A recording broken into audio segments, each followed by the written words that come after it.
السلام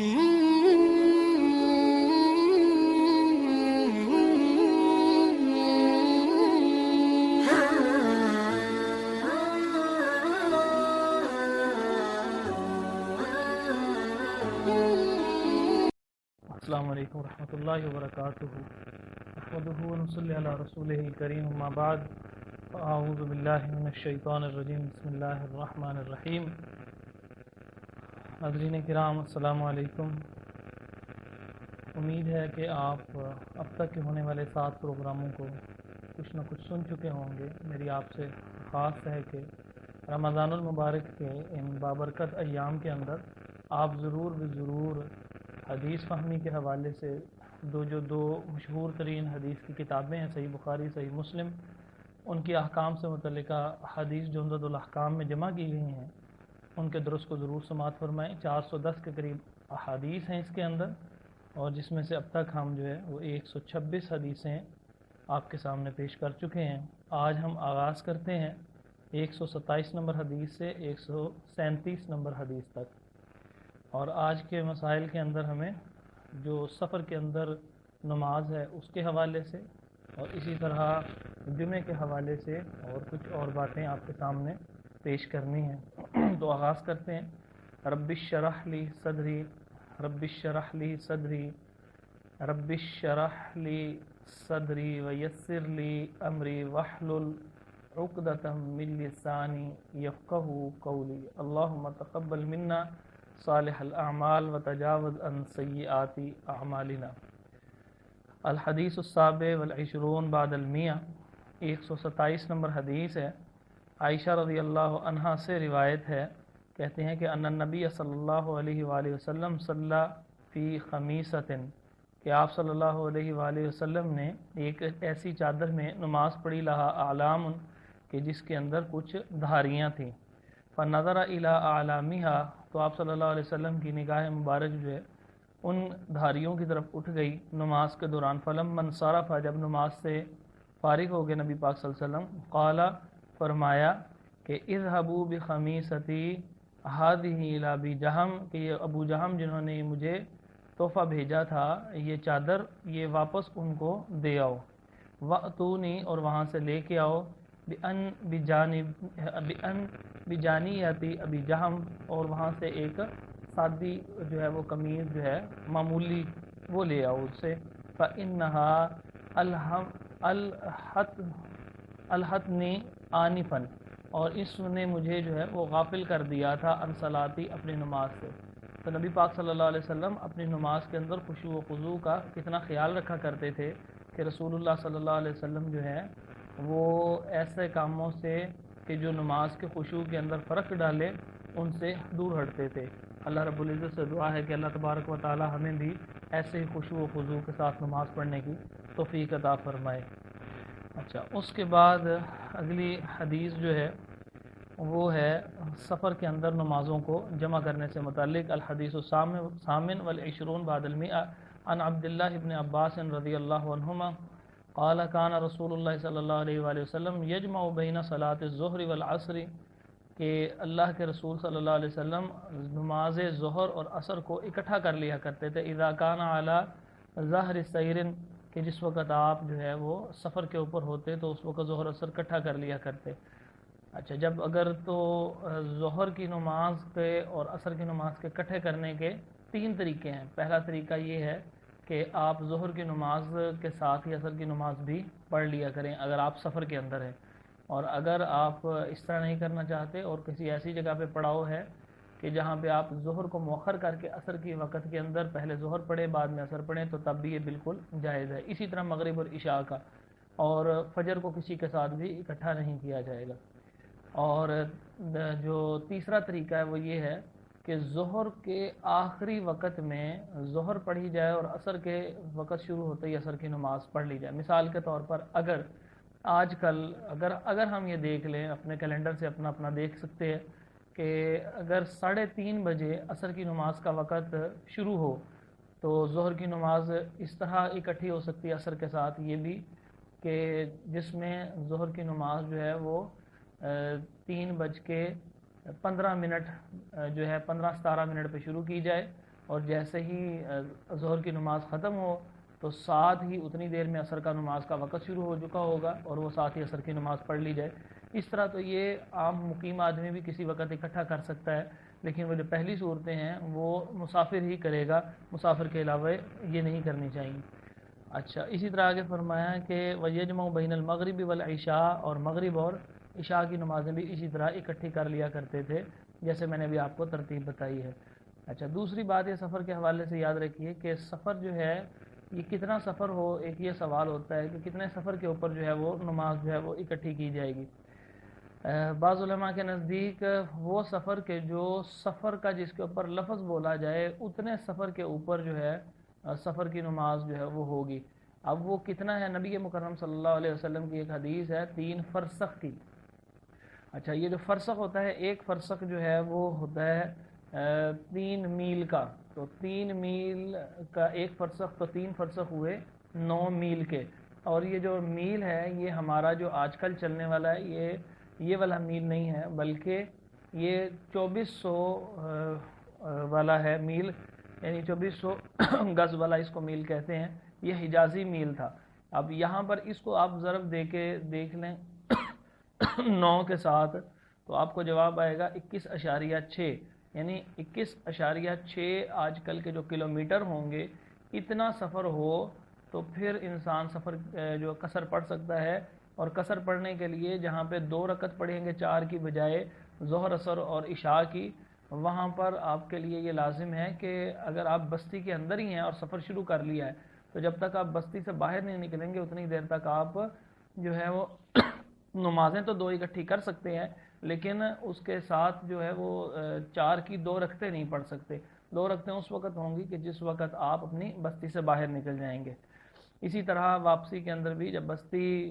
کے اندر داخل ہونے سے پہلے پڑھ لیں گے تو پھر آپ جو ہے وہ سفر کی نماز پڑھ لیں گے، لیکن اگر جب آپ گھر پہنچ جائیں گے تو پھر جو ہے وہ علت سفر ختم ہو گئی، تو بعض علماء کے نزدیک وہ پڑھ سکتے ہیں سفر کی بھی، لیکن جو میرے نزدیک راجح موقف ہے وہ یہی ہے کہ جب اس کی علت ختم ہو گئی تو پھر لہٰذا اس کی نماز بھی جو ہے وہ اسی طرح پڑھے گا جس طرح عام مقیم پڑھے گا، کیونکہ سفر کی علت ختم ہوگی۔ واللہ تعالی عالم بالصواب۔ یہ کچھ سفر کے مسائل تھے۔ اب اس کے اندر ایک اور سوال بھی یہ پیدا ہوتا ہے کہ کتنے دن تک جو ہے وہ انسان جو ہے وہ سفر کی نماز پڑھ سکتا ہے۔ تو بہت سے علماء کا یہ موقف ہے کہ جتنے دن بھی وہ سفر کے اندر ہے وہ سفر کی نماز پڑھے گا، کیونکہ اللہ رب العزت نے کوئی قید نہیں لگائی۔ جبکہ بعض کے نزدیک یہ ہے کہ اگر 3 دن سے زیادہ قصدن سفر کرے گا تو وہ سفر کی نماز جو ہے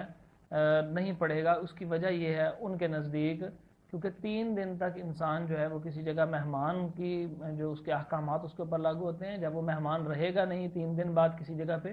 تو پھر اس کے احکامات بھی نہیں رہیں گے، تو لہٰذا وہ سفر سے مقیم کی حالت میں آ جائے گا۔ اچھا، یہاں پر رسول اللہ صلی اللہ علیہ وسلم کی ایک حدیث آپ سماعت فرمائیں کہ نبی پاک صلی اللہ علیہ وآلہ وسلم جو ہے وہ ظہر کی نماز آ کے پڑھی 4 ذو الحجہ کو آپ صلی اللہ علیہ وسلم نے مکہ مکرمہ کے اندر جب حج کے لیے آپ صلی اللہ علیہ وسلم تشریف لے کے آئے، تو ظہر کی نماز جب پڑھی آپ نے تو وہ ظہر عصر مغرب عشاء وہ قصر کی۔ پھر اس کے بعد اسی طرح آپ صلی اللہ علیہ وآلہ وسلم نے اگلے دن جو ہے وہ 5 ذو الحجہ میں بھی، 6 ذو الحجہ میں بھی، 7 ذو الحجہ میں بھی اور 8 ذو الحجہ کی فجر کی نماز بھی آپ صلی اللہ علیہ وسلم نے ادھر ہی مکہ کے اندر پڑھی۔ پھر اس کے بعد آپ صلی اللہ علیہ وسلم وہ حج کے لیے نکلے مینا کی طرف کو۔ اچھا، اب سوال یہ پیدا ہوتا ہے کہ اگر 3 دن تک سفر کی نماز رہے گی تو نبی پاک صلی اللہ علیہ وسلم جب 4 تاریخ کو آئے ہیں تو آپ صلی اللہ علیہ وسلم کو معلوم تھا کہ میں نے 8 ہی کو حج شروع کرنا ہے، تو اب یہ 4 دن آپ صلی اللہ علیہ وسلم نے جانتے بوجھتے جو قصر کیا ہے، اس کا مطلب یہ ہے کہ 3 دن والی بات جو ہے وہ درست نہیں ہے۔ اچھا، اور اس لیے کم از کم اگر 4 دن بھی ہوں تو 4 دن کے لیے بھی آپ جو ہے اگر قصدن بھی کسی جگہ پر جا رہے ہیں تو تب بھی آپ قصر کر سکتے ہیں، کیونکہ نبی پاک صلی اللہ علیہ وسلم کی واضح حدیث موجود ہے۔ اسی طرح جن سفروں کے اندر تردد ہوتا ہے آپ صلی اللہ علیہ وآلہ وسلم کا، تو وہ 19 دن بھی آتا ہے، ایک میں 15 دن بھی آتا ہے، 20 دن بھی آتا ہے۔ تو غالباً فتح مکہ کے موقع کے اوپر بعض نے 19 اور بعض نے 20 اور جانے آنے کے دن کے اختلاف کی وجہ سے صرف تو کسی نے شامل کیا اور کسی نے شامل نہیں کیا، تو وہ 20 دن تک نبی پاک صلی اللہ علیہ وآلہ وسلم فتح مکہ کے موقع کے اوپر بھی قصر کرتے رہے۔ تو لہٰذا اگر کوئی شخص جو ہے کسی بھی دونوں میں سے موقف پہ عمل کر لے تو انشاءاللہ وہ اجتہاد کے اوپر ہی رہے گا، اور اس کو کوئی گناہ نہیں ہوگا، واللہ تعالی عالم بالصواب۔ اچھا جی، سفر کے اندر نماز قصر، میں نے مسائل کچھ آپ کے سامنے ذکر کر دیے ہیں، اب یہاں پہ کچھ احادیث سنیے۔ 129 نمبر حدیث ہے، عن عبداللہ ابن عمر رضی اللہ عنہما، عبداللہ بن عمر رضی اللہ عنہما سے روایت ہے، قال کہتے ہیں صحبت رسول اللہ صلی اللہ علیہ وسلم فکان لا یزید فی السفر علی رکعتین، میں نبی پاک صلی اللہ علیہ وسلم کی صحبت اختیار کی، آپ کے ساتھ رہا، اور آپ صلی اللہ علیہ وسلم سفر میں 2 رکعتوں سے زیادہ نہیں پڑھتے تھے، مطلب ظہر، عصر اور عشاء کی نماز کی بات ہو رہی ہے، کیونکہ فجر تو ہے وہ ہے ہی 2 رکعت، اور اس کی سنتیں علیحدہ آپ صلی اللہ علیہ وسلم ضرور پڑھا کرتے تھے، اور مغرب کی 3 ہی باقی رہیں گی۔ تو ابا بکر و عمر و عثمان کذالک، اور ابو بکر و عمر و عثمان رضی اللہ عنہم بھی بالکل ایسے ہی کیا کرتے تھے۔ اچھا، اس کے بعد ہے باب الجمعہ۔ اچھا، باب الجمعہ کے اندر جو احادیث ہیں وہ جمعہ کے متعلق ہیں، احکام و مسائل سے متعلق ہیں،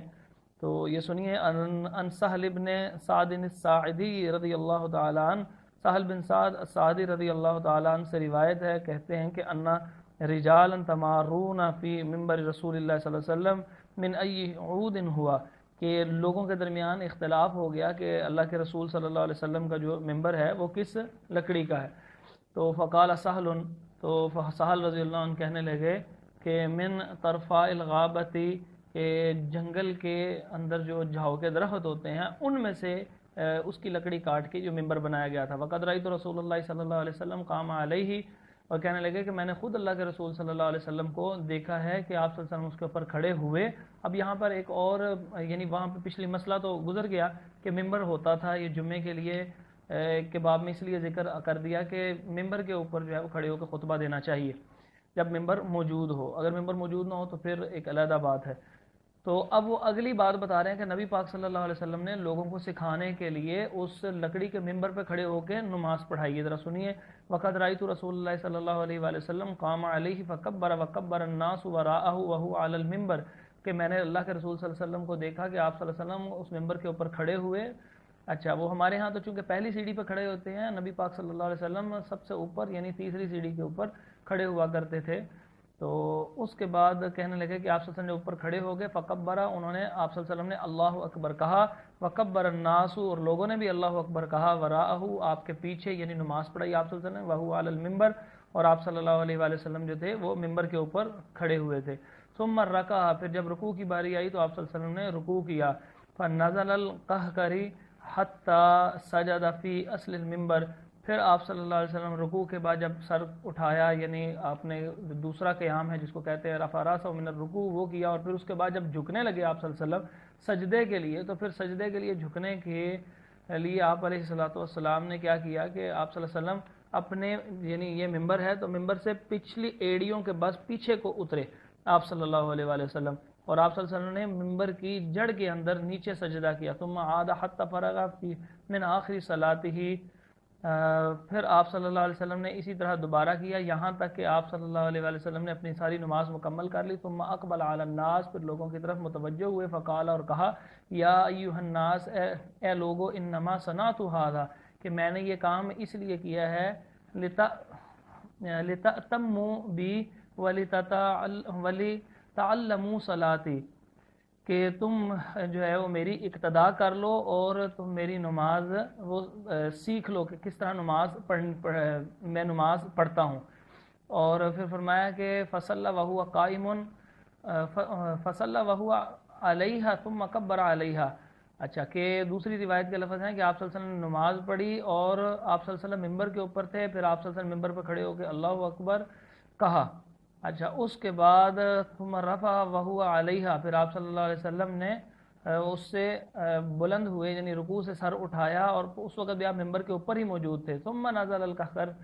کہہ کر کہ پھر آپ اس کے بعد آپ صلی اللہ علیہ وسلم جو ہے وہ بیڑیوں کے بل پیچھے ممبر سے اترے سجدہ کرنے کے لیے، ورنہ آپ ممبر کے اوپر ہی کھڑے تھے۔ تو اس سے معلوم یہ ہوا کہ جو کسی کو سکھانے کے لیے اگر اس طرح باقاعدہ طور پہ نماز پڑھ لی جائے تو اس میں یہ سنت رسول صلی اللہ علیہ وسلم کا احیاء ہے، یہ طریقہ ایک اچھے استاد کی طرح آپ سکھانے کے لیے کوئی کام کر سکتے ہیں۔ اچھا، ان عبداللہ ابن عمر رضی اللہ عنہما، عبداللہ بن عمر رضی اللہ عنہما سے روایت ہے، ان رسول اللہ صلی اللہ علیہ وآلہ وسلم قال من جاء منکم الجمعۃ، فلیغتسل. اچھا، فرمایا کہ عبداللہ بن عمر رضی اللہ عنہ سے روایت ہے، کہتے ہیں کہ اللہ کے رسول صلی اللہ علیہ وسلم نے فرمایا کہ جو تم میں سے آئے جمعہ کے لیے تو اس کو چاہیے کہ وہ غسل کر لے، کیونکہ غسل الجمعہ واجب علی کل محتلم، تو جمعے کا جو غسل ہے وہ ہر صاحب احتلام پر بالغ کے اوپر لازم ہے، تو اس کو کرنا چاہیے. اچھا، الحدیث الثانی و ثلاثون بعد المئہ، 132 نمبر حدیث ہے. ان جابر بن عبداللہ رضی اللہ عنہما، جابر بن عبداللہ رضی اللہ عنہ سے روایت ہے، قال کہتے ہیں جاء رجل والنبی صلی اللہ علیہ وسلم یخطب الناس یوم الجمعہ، کہ ایک آدمی آیا اور جس وقت وہ آیا اس وقت نبی پاک صلی اللہ علیہ وسلم جمعے والے دن لوگوں کو خطبہ دے رہے تھے. آپ صلی اللہ علیہ وسلم نے خطبہ کے دوران اس سے پوچھا، پوچھا کہ صلیت یا فلان، کیا نماز پڑھی آپ نے، یعنی آپ پہلے بیٹھ گئے ہیں، آپ نے نماز پڑھی ہے؟ قال، وہ کہنے لگا لا نہیں اللہ کے رسول صلی اللہ علیہ وسلم، میں نے تو نماز نہیں پڑھی. فرمایا آپ صلی اللہ علیہ وسلم نے قم فرقا رکعتین، کہ آپ کھڑے ہوں اور 2 رکعت نماز پڑھیں. اس کا مطلب یہ ہے کہ جب جمعہ کی نماز ہو رہی ہو تو کسی شخص کو بھی بالخصوص اس وقت اجازت نہیں ہے کہ وہ ڈائریکٹ آ کے بیٹھ جائے، ہاں امام خطبہ بھی کیوں نہ دے رہا ہو. حالانکہ خطبہ سننا فرض ہے اور بڑے شدت کے ساتھ فرض ہے. وہ آگے حدیث آ رہی ہے اس کے متعلق کہ کس انداز سے خطبہ سننا چاہیے. آپ صلی اللہ علیہ وسلم نے پھر بھی اس کو فرمایا کہ کھڑے ہو اور 2 رکعت پڑھو. تو اس سے علماء فرماتے ہیں کہ یہ جو تحیت المسجد ہے کہ مسجد میں بیٹھنے سے پہلے کی کچھ نہ کچھ نماز پڑھیں، اگر کوئی خاص نماز نہیں ہے، فرض یا سنتیں اس نے نہیں پڑھنی، تو کم از کم وہ 2 رکعت نفل پڑھے جس کو تحیت المسجد کہتے ہیں، یہ کم از کم ضرور پڑھے. اور ایک روایت میں فصل رکعتین، کہ تم 2 رکعت نماز ادا کرو. اچھا جی، الحدیث الثالث و ثلاثون بعد المئہ، 133 نمبر حدیث ہے. عن عبداللہ ابن عمر رضی اللہ عنہما قال کان رسول اللہ صلی اللہ علیہ وسلم یخطب خطبتین وهو قائم، آپ صلی اللہ علیہ وآلہ وسلم نے کھڑے ہو کے جمعے والے دن خود 2 خطبے دیے. تو اس کے بعد فرمایا کہ یفصل بینہما بجلوس، اور دونوں خطبوں کے درمیان آپ صلی اللہ علیہ وسلم تھوڑی دیر کے لیے بیٹھا کرتے تھے. تو یہ بیٹھ کے خطبہ دینا رسول اللہ صلی اللہ علیہ وسلم کی سنت نہیں ہے، بلکہ کھڑے ہو کے رسول اللہ صلی اللہ علیہ وسلم خطبہ دیا کرتے تھے. خطبہ دے دیتے، مکمل نصیحت فرما دیتے، اور اس کے بعد بیٹھتے، پھر اس کے بعد کھڑے ہوتے، اور پھر اس کے بعد جو ہے وہ خطبہ دوبارہ دیا کرتے تھے. اچھا، الحدیث الرابع والثلاثون بعد المئہ، 134 نمبر حدیث ہے. عن ابی ہریرہ رضی اللہ تعالی عنہ ان النبی صلی اللہ علیہ وسلم قال، کہ ابو ہریرہ رضی اللہ عنہ سے روایت ہے، کہتے ہیں کہ اللہ کے نبی صلی اللہ علیہ وسلم نے ارشاد فرمایا اذا قلت لصاحبک انصت یوم الجمعہ، کہ اگر تم نے یہ کہا اپنے ساتھی کو کہ چپ کر جا جمعے والے دن، اگر تم نے یہ کہہ دیا، یعنی اس حالت میں کہ والامام یخطب، اور امام خطبہ دے رہا اور تم نے اپنے ساتھی کو کہا چپ کر جو، نہ شور کرو، اتنے لفظ اگر آپ نے بھی کہہ دیے فقط لغوتا، تو آپ نے بھی ایک غلط کام کیا، کیونکہ اتنے سے بولنے کی بھی اجازت نہیں ہے. دوسری میں ہے کہ وہ تو تنکوں سے بھی نہ کھیلے. اسی طرح بعض لوگوں کی خطبے کے دوران عادت ہوتی ہے وہ ٹیک لگا کے بیٹھ جاتے ہیں. یہ بڑا اہم مسئلہ ہے. جب انسان ٹیک لگا کے بیٹھتا ہے پھر آہستہ آہستہ وہ نیند کا شکار ہو جاتے ہیں، پھر وہ سو جاتے ہیں کچھ نہ کچھ، تو اسی طرح پھر اٹھ کے جو ہے وہ نماز پڑھ رہے ہوتے ہیں. یہ بالکل ایسے درست نہیں ہے. اس طرح تو وضو ٹوٹ جاتا ہے جب انسان ٹیک لگا کے سو جاتا ہے. اچھا، یہ پہلے باتیں گزر چکی ہیں. آپ ابتدائی پہلے یا دوسرے لیکچر میں اس کو سماعت فرما سکتے ہیں کہ کن باتوں سے وضو ٹوٹتا ہے. اچھا، اب اسی طرح لوگ اٹھ کے نماز پڑھ لیتے ہیں. یہ بالکل درست عمل نہیں ہے. اس کے علاوہ داڑھی کے ساتھ کھیلنا، اس کے علاوہ موبائل کے ساتھ کھیلنا، اس کے علاوہ ویڈیو بناتے ہوئے اپنی ساری توجہ اس کی طرف مبذول کر دینا، اور ہاتھوں کی حرکت اور کسی بھی قسم کا کوئی کام نہیں کرنا چاہیے جمعے کے دوران. اور صرف توجہ سے سننا چاہیے کہ کیا الفاظ ادا کیے جا رہے ہیں. حتیٰ کہ کسی بچے کو بھی یہ نہیں کہنا چاہیے کہ اس کو چپ کر جا بچے، وہ بچے تو ہم شور کر رہے ہوتے، پھر اس کو بھی کچھ نہ کہنا. امام کسی سے کوئی بات کر سکتا ہے، جس سے چاہے وہ بات کرے. اگر وہ امام کسی کو کوئی بات کہے تو امام کے ساتھ براہ راست انسان بات کر سکتا ہے. آپس میں کسی بھی قسم کی کوئی بات کی اجازت نہیں ہے. الحدیث الخامس والثلاثون بعد المئہ، 135 نمبر حدیث ہے. عن ابی ہریرہ رضی اللہ تعالی عنہ، ابو ہریرہ رضی اللہ عنہ سے روایت ہے کہ ان النبی صلی اللہ علیہ وآلہ وسلم، کہ اللہ کے نبی صلی اللہ علیہ وآلہ وسلم جو ہیں نے فرمایا من اغتسل یوم الجمعۃ ثم راح فی الساعۃ الاولى فکأنما قرب بدنا، کہ جس شخص نے جمعے کا دن کا غسل کیا پھر اس کے بعد وہ پہلی گھڑی میں چلا مسجد کی طرف اور مسجد پہنچا، فکأنما قرب بدنا، اور تو وہ بالکل ایسے ہی ہے کہ جیسے اس نے ایک اونٹ کی قربانی کی ہے. ومن راح فی الساعۃ الثانیہ، اور جو کوئی دوسری گھڑی میں پہنچا گیا، فکأنما قرب بقرۃ، تو وہ اسی طرح ہے کہ جیسے اس نے ایک گائے کی قربانی کی ہے. ابھی کتنے مہنگے جانور ہیں، انسان کے پاس اتنا حوصلہ ہے وہ ان پیسوں کو اتنے پیسوں سے وہ خریدے اور پھر وہ قربان کرے اور اللہ کے راستے میں غربا میں تقسیم کرے، یہ بہت بڑا عمل ہوتا ہے۔ تو یہ انسان کو اتنی نیکیاں حاصل ہو سکتی ہیں کہ اگر انسان جو ہے وہ سب سے پہلی گھڑی میں چلا جائے تو وہ اونٹ، اور اگر دوسری گھڑی میں جائے تو گائے کی قربانی کا ثواب اس کو ملے گا۔ ومن راح فی الساعۃ الثالثہ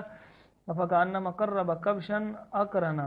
کہ جو شخص گیا تیسری گھڑی کے اندر تو وہ ایسا ہی ہے کہ گویا اس نے جو ہے وہ ایک 2 سینگوں والا مینڈا قربان کیا۔ ومن راح فی الساعۃ الرابعہ، اور جو چوتھی گھڑی کے اندر گیا فکأنما قرب دجاجۃ، تو وہ ایسے ہے کہ جیسے اس نے ایک مرغے کی قربانی کی۔ مطلب یہ قربانی سے مراد یہ نہیں ہے کہ آئندہ سے اس کی قربانی کی جا سکتی ہے، مطلب یہ کہ جیسے صدقہ کرنے کے لیے اس کو ذبح کیا جاتا ہے اور اس کو کسی غریب کو دے دیا جاتا ہے، بالکل ایسے ثواب ہوگا انشاءاللہ۔ ومن راح فی الساعۃ الخامسہ، اور جو کوئی 5ویں گھڑی میں آیا فکأنما قرب بیضہ، اور وہ ایسے ہی ہے جیسے اس نے انڈے کی قربانی کی، یعنی اس کو صدقہ کیا۔ فإذا خرج الامام، جس وقت امام نکلے، حضرت الملائکہ، تو اس وقت پھر جو فرشتے جو گیٹ کے اوپر کھڑے ہوتے ہیں لوگوں کے آنے کا اندراج کر رہے ہوتے ہیں، وہ آ جاتے ہیں، یستمعون الذکر، اور وہ بھی امام کے خطبے کو سننا شروع کر دیتے ہیں۔ اچھا، اس کا مطلب یہ ہے کہ ابتدا کے اندر ضرور جانا چاہیے۔ لیٹ جائیں گے کرامن کاتبین تو آپ کے لکھ لیں گے، لیکن جو اللہ رب العزت کی طرف سے ایک ثواب کھاتا فری کا کھلا ہوا تھا، وہ سارے کا سارا آپ نے اپنی سستی کی وجہ سے وہ ضائع کر لیا ہے۔ اللہ تعالی ہمیں اس بات سے محفوظ فرمائے اور ہمیں ثواب جو ہے وہ اس کے پورے اعلیٰ درجات کے ساتھ عطا فرمائے۔ الحدیث السادس والثلاثون بعد المئہ، 136 نمبر حدیث ہے۔ ان سلمۃ بن الاکوع رضی اللہ تعالیٰ عنہ، سلمہ بن اکوع رضی اللہ عنہ سے روایت ہے، وکان من اصحاب الشجر رضی اللہ عنہ، اور یہ جو ہیں وہ بیت رضوان والے اصحاب میں سے ہیں۔ قال، کہتے ہیں کہ کننا نصلی مع رسول اللہ صلی اللہ علیہ وسلم فی صلاۃ الجمعہ،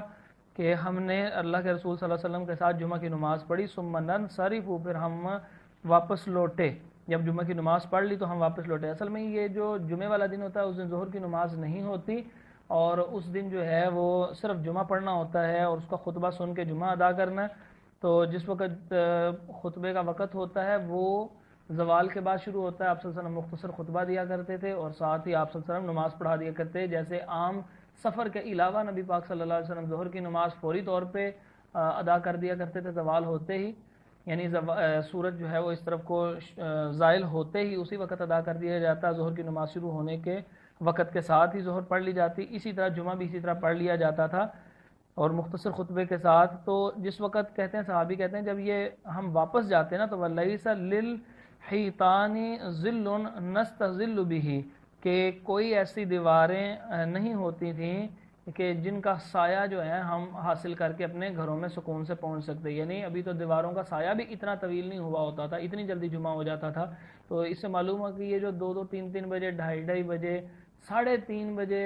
بلکہ 3:45 بجے تک بھی جمعہ ہو رہا ہوتا ہے، اور بلکہ ایک ایک خطیب 3-3 4-4 مسجدوں میں جا کے جمعہ پڑھا رہے ہوتے ہیں، اور جو دوسری مسجد میں جائے گا اس سے اور تاخیر ہو جائے گا، جب تیسری مسجد کے اندر خطبہ دینے کے لیے جائے گا تو اور تاخیر ہو جائے گی۔ تو یہ بالکل سنت کے مطابق عمل نہیں ہے، یہ سنت کے خلاف عمل ہے۔ وفی لفظ، اور ایک روایت کے الفاظ ہیں، کننا نجمع مع رسول اللہ صلی اللہ علیہ وسلم اذا زالت الشمس، اور ہم جو ہے وہ اکٹھے ہوا کرتے تھے اللہ کے رسول صلی اللہ علیہ وسلم کے ساتھ جو ہے جس وقت سورج جو ہے وہ زائل ہوتا۔ ثم نرجع، پھر ہم واپس جو ہے وہ لوٹتے، فنتتبع الفیء، اور ہم تلاش کرتے الفیء، ایسا سایہ جو زوال کے فوری بعد بنتا ہے، یعنی وہ بالکل ابھی تھوڑا سا سایہ ہوتا ہے، اس کو تلاش کر کے جانے کی ہم کوشش کرتے اپنے گھروں کی طرف۔ الحدیث السابع والثلاثون بعد المئہ، 137 نمبر حدیث ہے، اور اس کے اندر بتایا جا رہا ہے کہ نبی مکرم صلی اللہ علیہ وآلہ وسلم جو ہے وہ جمعے کی نماز کے اندر کون سی جو ہے وہ صورتیں پڑھا کرتے تھے، کون سی جمعے والے دن فجر کی نماز میں کون سی صورتیں پڑھا کرتے تھے۔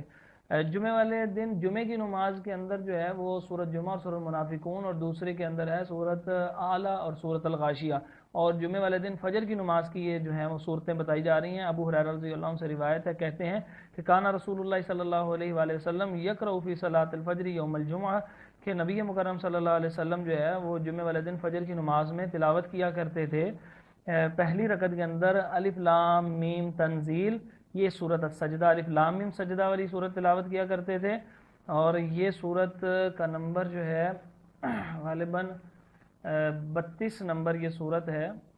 ہاں جی بالکل 32 نمبر یہ صورت ہے، صورت الاحزاب سے پہلے والی، اور یہ 2 رکوع پہ مشتمل ہے۔ اچھا، اور وفی ثانیہ اور دوسری رکعت میں پڑھا کرتے آپ صلی اللہ علیہ وسلم حل اتی علی الانسان حین من الدہر لم یکن شیئا مذکورا، جس کو صورت الدہر اور صورت الانسان بھی کہا جاتا ہے، اور یہ صورت نمبر 76 بنتی ہے غالباً 76، یہ 29ویں پارے کے اندر ہے۔ تو ہمیں بھی ان چیزوں کا اہتمام کرنا چاہیے۔ اللہ رب العزت سے دعا ہے کہ اللہ تعالیٰ